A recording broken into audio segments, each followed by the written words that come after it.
Assalamualaikum warahmatullahi wabarakatuh. Hari ini kita belajar mengenai Design for Assembly atau DFA ya.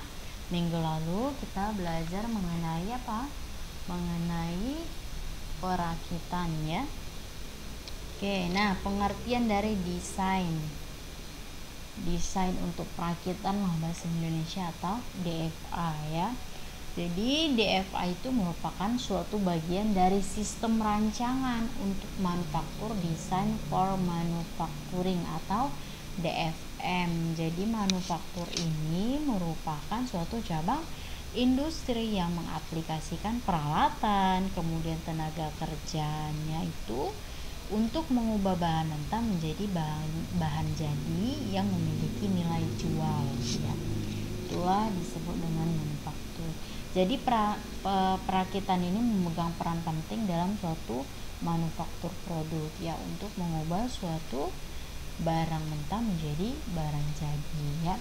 Kemudian desain untuk perakitan atau DFA ini adalah proses di mana produk untuk dirancang dengan mempertimbangkan kemudahan dari perakitannya. Jadi jika suatu produk mengandung lebih sedikit bagian, maka akan lebih sedikit waktu untuk merakitnya, dan sebaliknya jika perakitan itu mengandung banyak ya, atau produknya itu sulit untuk dirakit, maka waktunya pun panjang untuk merakitnya ya. Jadi sehingga kalau dia lebih sedikit waktu untuk merakit juga mengurangi biaya operasional atau biaya perakitannya. Nah, DFA merupakan bagian dari Design for Manufacturing atau DFM ya. Nah, tujuan DFA ya, yang pertama itu mendapat jumlah part seminimal mungkin. Jadi dia mendapat jumlah bagian seminimal mungkin pada waktu perakitan. Kemudian yang kedua, mengoptimalkan kemampuan perakitan atau sistem dari setiap partnya ya kan. Jadi dia mengoptimalkan kemampuan seseorang untuk merakit dari tiap bagian-bagian atau langkah-langkah untuk merakitnya. Kemudian yang ketiga, mengoptimalkan kemampuan penanganan atau handleability dari part dan perakitan ya. Jadi dia mengoptimalkan kemampuan kita ya untuk penanganan dari bagian-bagian atau langkah-langkah untuk merakit suatu produk ya, atau merakit suatu barang ya. Kemudian meningkatkan kualitas juga dia DFA ini ya, untuk meningkatkan kualitas, kemudian meningkatkan efisiensi atau waktu ya, dan mengurangi biaya dari perakitan ya. Metode Both-Deroyd atau dan juga Dewhurst ya. Jadi metode ini adalah salah satu metode yang dapat digunakan dalam menerapkan DFA ya. Jadi pada saat dilakukan proses perakitan, baik itu penanganan dan penggabungan setiap part atau setiap bagian ini dipertimbangkan secara terpisah dia ya, itu dipertimbangkan secara terpisah. Kemudian metode ini menghitung nilai efisiensi perancangan atau menghitung nilai waktu yang digunakan dalam perancangan tersebut nih, berdasarkan taraf kesulitan dan nilai guna dari setiap gerakan perakitan ya. Jadi efisiensi waktu itu juga berpengaruh pada taraf kesulitannya. Jika taraf kesulitan suatu produk itu atau suatu barang yang dirakit itu makin sulit, maka waktu yang digunakan pun semakin banyak, semakin lama untuk menyelesaikan suatu rakitannya ya. Nah, perancangan perakitan berdasarkan metodologi Bourdieu dibagi menjadi 3 jenis perakitan. Yang pertama, perakitan manual atau perancangan perakitan manual, atau design for manual assembly ya. Yang kedua, perancangan perakitan high speed automatic atau perancangan perakitan yang menggunakan alat secara otomatis ya.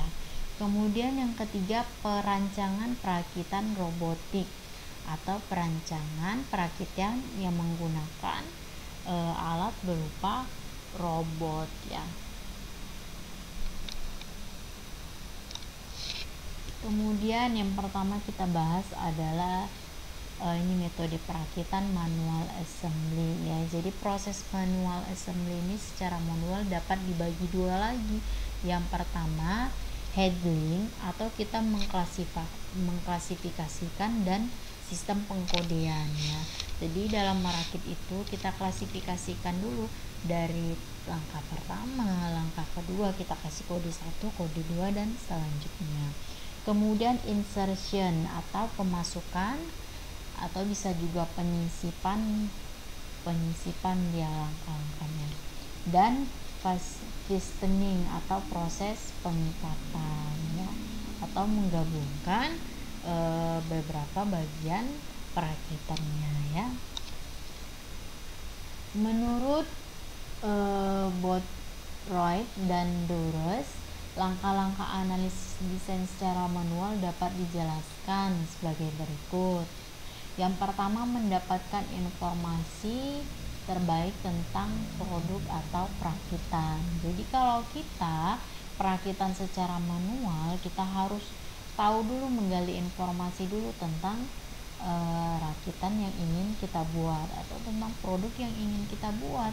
Kemudian langkah yang kedua, kita harus menentukan dulu nih bagian-bagian perakitannya ya kan. Kita membayangkan bagaimana perakitan tersebut akan kita lakukan ya kan.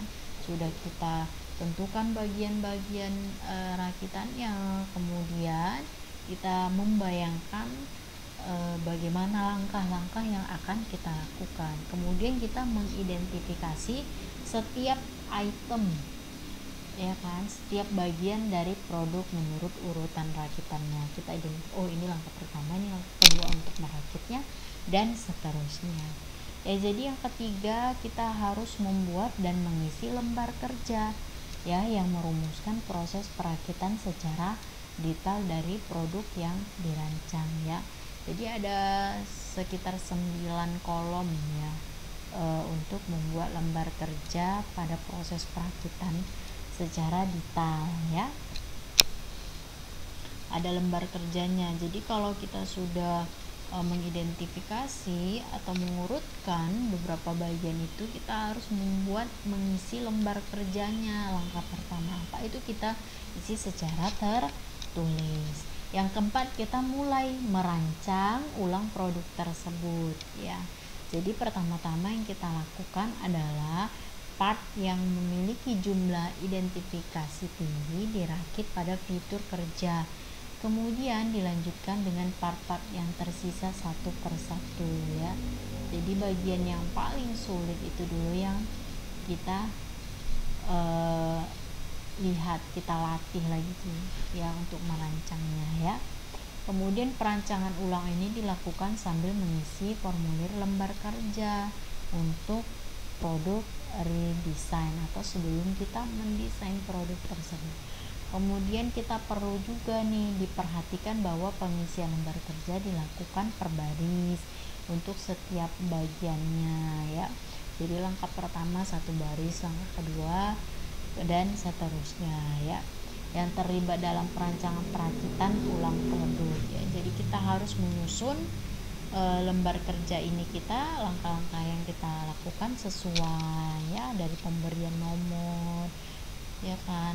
Misalnya nih kita mau merakit ulang apa ya, bunga gitu kan, atau pot bunga ya kan, kita mau membuat suatu produk rancangan bunga, kita desain kan.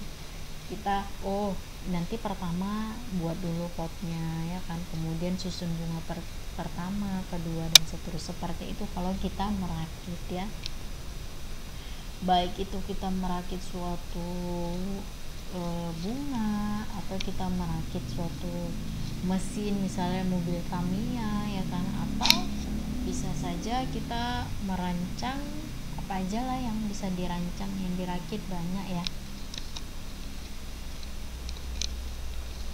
Nih, kemudian kita menghitung efisiensi perakitannya.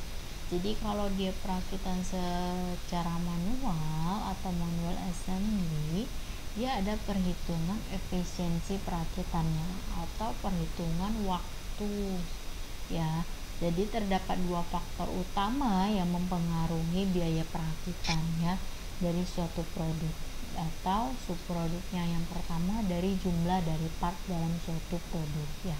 Jadi kalau bagiannya itu semakin banyak, maka biaya yang digunakan pun semakin besar. Yang kedua, kita harus melihat juga ini kenyamanan pembawaan, kemudian pemasukannya, pengikatan rakitan produknya ya.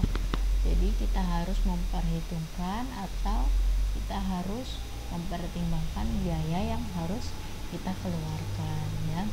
Jadi tujuan metodologi DFA adalah untuk mencari suatu pengukuran yang mengungkapkan kedua faktor ya. Jadi pengukuran efisiensi perakitan ini adalah untuk apa? Untuk mencari suatu pengukuran yang mengungkapkan kedua faktor tadi, baik dari kenyamanannya, kemudian jumlah part bagiannya, dan untuk mempengaruhi biaya dari perakitannya. Itulah gunanya waktu perakitan ya. Jadi rumusnya ada ini, E itu adalah desain efisiensi ya. Jadi kalau kita mau melihat waktu desain kita, itu rumusnya NM kali TA dibagi TM ya. Jadi NM itu adalah jumlah part minimum secara teoritis ya. Jadi jumlah part itu ada 9 ya, nanti bisa kalian cari. Kemudian TA ini adalah waktu perakitan setiap part. Jadi setiap part itu ketentuannya diambil 3 detik ya. Jadi dibagi TM itu adalah jumlah perakitan seluruh part. Jadi jumlah perakitan seluruh part itu ada berapa? Misalnya langkah yang kalian buat itu ada 9 ya kan. Berarti rumusnya adalah NM 9 dikali waktunya berapa? 3. 9 dikali 3 dibagi jumlah seluruh perakitan yang kalian buat ada berapa? Misalnya ada 10. Itulah jumlah dari desain efisiensi atau waktu mendesainnya ya. Demikianlah yang bisa saya sampaikan ya. Billahi taufiq wal hidayah. Assalamualaikum warahmatullahi wabarakatuh. Nah, dan satu lagi, nanti setelah ini saya akan memberikan kalian latihan ya. Saya harap kalian mengerjakannya dengan benar ya. Kalau tidak mengerti apa yang saya sampaikan, silakan bertanya di forum diskusi ya. Billahi taufiq wal hidayah. Assalamualaikum warahmatullahi wabarakatuh.